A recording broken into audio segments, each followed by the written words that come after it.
እዚህ ነው ቢሮ ይሄው ነው እንደዚህ ስላልጠበቅኩ ነው ያው ነገር ያለው ስምህ በጣም ግንን ያለ ነው ምናምን ያው እንደዚህ ጠበብ ያለ ቢሮ ትንሽ ከብዳል ቢይ ነው ነው ወይ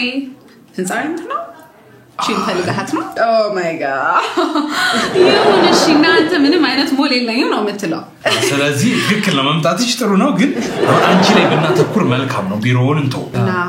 የሚገርምህ እዚህ እኖራለሁ ኢሮፕም አሜሪካም ዱባይም ብቻ ምን አለፈ ዓለምን እየዞርኩ ነው የምኖረው በቃ ላይፍ ኢንጆይ ነው ማረጋት ምንም አይነት ስራ እንድሰራ ቤተሰቦች ጭራሽ ነው የማይፈቅዱልኝ በጣም እፈልግ ነበር ይሆን ቤተሰቦች አይፈቅዱ አበጭራሽ እንዴት አይ ቲንክ ቤተሰቦችም መመከር አለባቸው ይመስለኛል ምክር የሚያስፈልግ ምን ችግር ገጠመሽ ችግር ገጥሞኝ ያውቃል ህይወቴ ነው ችግር ገና ሲል ሰው በጣም ነው ልቤ ጭንቅ የሚለውና ችግር አልገጠመሽም እኮ ምንድነው ጉዳዩ ታዲያ መቼም እንደዋለ ያሉት ጎበኝኝ የመጣሽው ጫዋች ነው ጉዳዩ ስለኔ አይደለም ካፌ ነው በቃ ባህሪው በጣም እየተቀያየረ አስቸግረኝ ስሜቱ ውጥውጥ ነው የሚለው ምናምን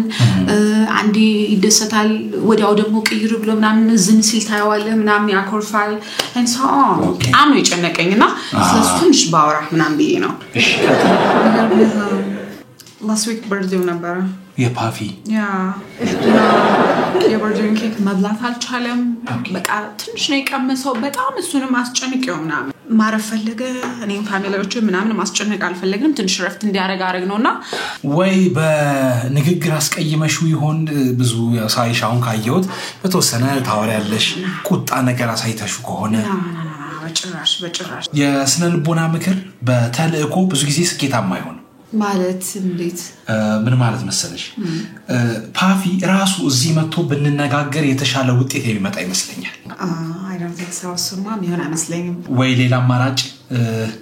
ስልኩን ተሰጪኝና ወይ ልደውልለት ምክንያቱም ለምን መሰለሽ ህክምና መሆኑን ማወቅ የለበትም